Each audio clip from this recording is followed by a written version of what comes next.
اعوذ باللہ من الشیطان الرجیم بسم اللہ الرحمن الرحیم الحمد للہ الذی جعل کمال دینہ و تمام نعمتہ بولایت علی بن ابی طالب علیہ السلام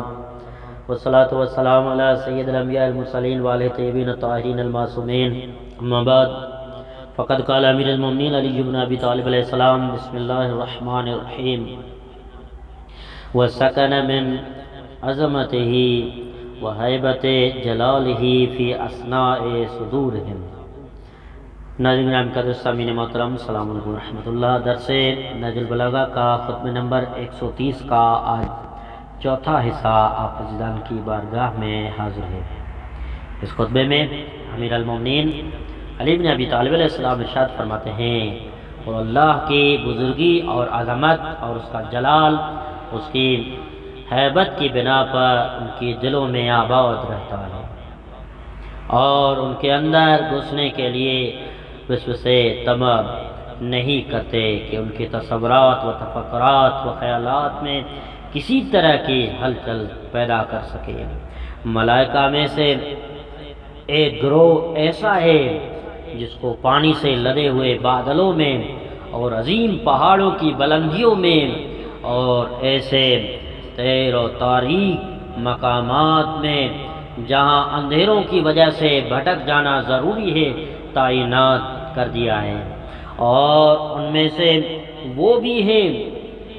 جن کے پیر زمین سے پاک تحت سرا کے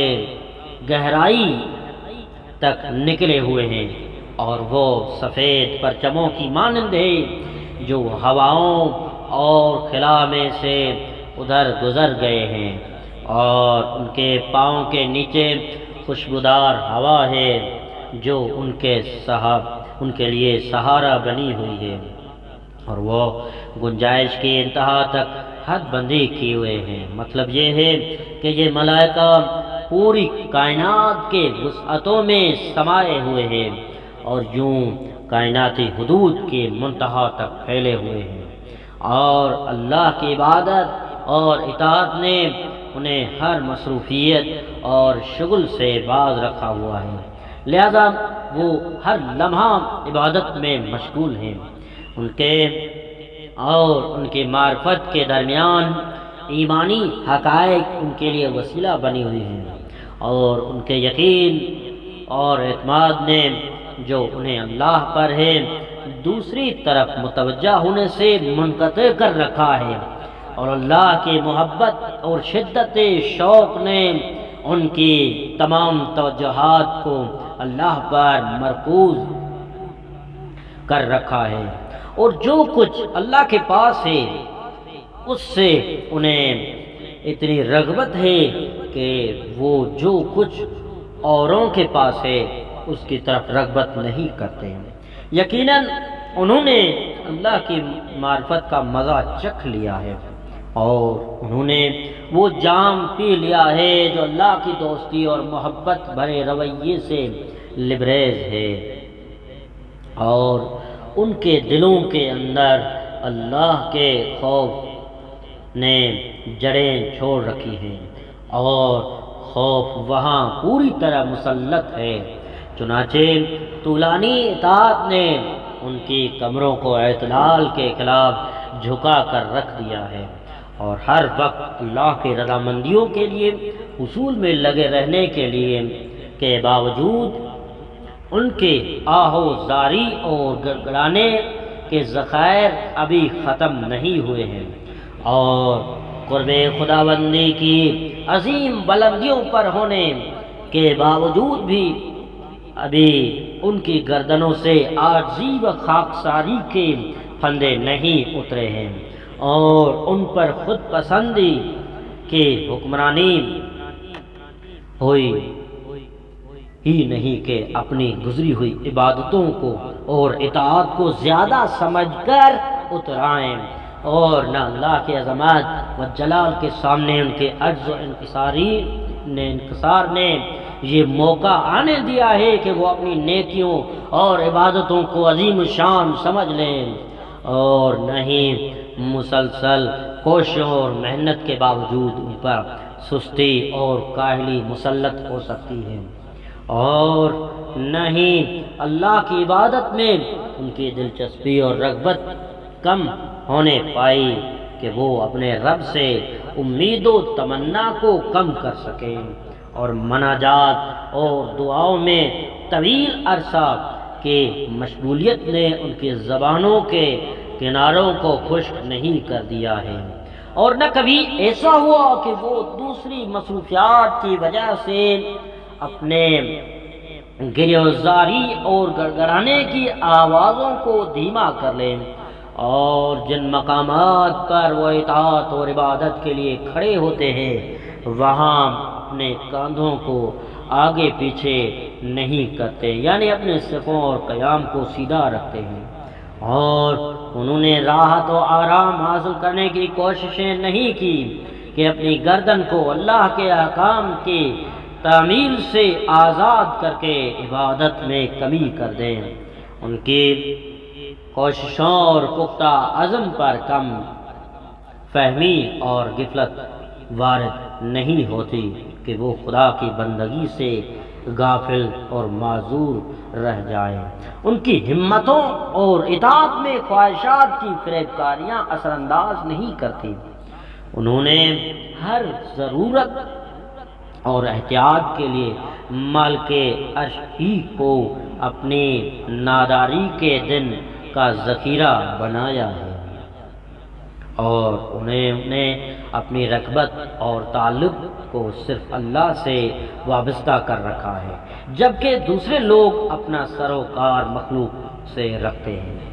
اور اس محنت و تندہی کے باوجود ملائکہ اللہ کی عبادت کے آخری منزل تک نہیں پہنچ سکتے، اور ان کو پابندی عبادت کا شوق کسی اور طرف نہیں پلٹاتا سوائے اس کے کہ وہ اپنے قلبی امید و آسرے کے ہی طرف پلٹتے ہیں، اور اسی سرچشمے کی طرف لوٹتے ہیں جہاں اللہ سے امید و خوف منقطع نہیں ہونے پاتے۔ چنانچہ اللہ کی شفقت کے اسباب و وسائل ان سے منقطع نہیں ہوئے ہیں کہ وہ اپنی کوششوں میں سستی کریں، اور نہ ہی دنیاوی لالچ اور طمع ان پر حاوی ہے کہ وہ اس میں الجھ جائیں اور اسے اپنی حقیقی کوششوں اور اجتہاد پر ترجیح دے دیں، اور نہ انہوں نے اپنے ماضی میں کیے ہوئے اعمال کو عظیم درجہ دیا، اور اگر وہ ان اعمال کو بزرگ سمجھتے تو ان کی امیدواریاں ان کے خوف اور شفقتوں کو ریکارڈ کر لیتی، اور نہ انہوں نے شیطان کے بہکانے میں آ کر اپنے پروردگار کے متعلق کوئی اختلاف کیا، اور نہ ہی ایک دوسرے سے جدا اختیار کرنے کے خاطر آپس میں تفرقہ ڈالا، اور نہ کینہ و حسد ان پر مسلط ہونے پایا ہے، اور نہ ان میں شش و پنج اور الجھنوں نے مختلف شعبے اور فرقے پیدا کیے، اور نہ ہی ان کی ہمتوں اور مہم جوئی نے ان کو بہت سے مختلف قسموں میں تقسیم کیا ہے۔ چنانچہ تمام فرشتے ایمان کے قیدی ہیں، لہذا ان کو منصوبہ سازی یا سستی فطور اور روگردانی نے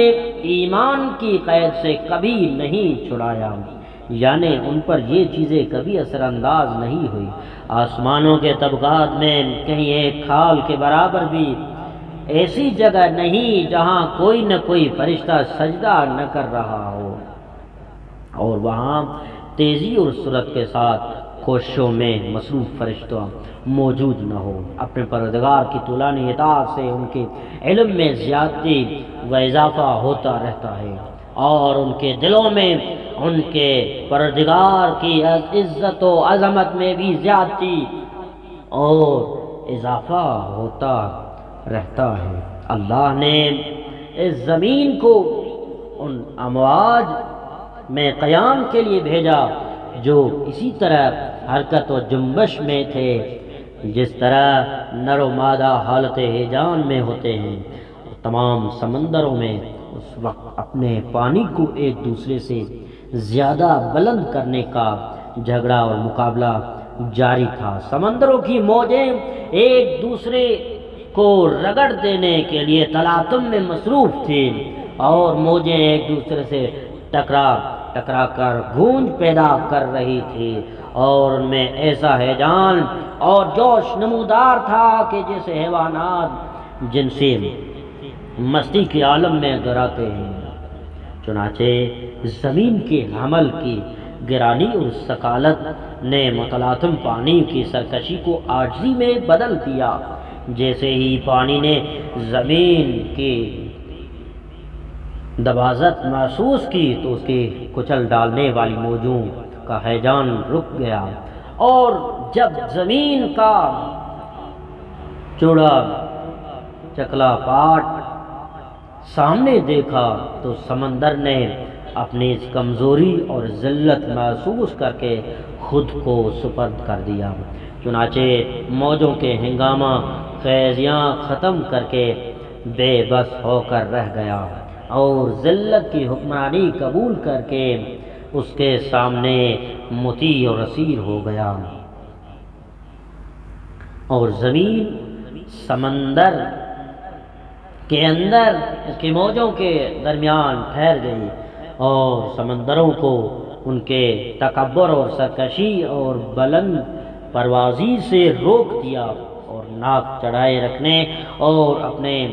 بہاؤ میں فوقیت دکھانے کا خاتمہ کر دیا، اور اس کی روانی کو اعتدال پر لانے کے لیے ایسی بندشیں عائد کی کہ وہ اچھلنے اور کودنے کے بعد بے دم ہو کر ٹھہر گیا اور اپنی روانی کی تمام چوکڑیاں بھرنا اور چھلانگیں مارنا بند کر کے آخر اعتدال پر آ گیا۔ والسلام علیکم ورحمۃ اللہ وبرکاتہ۔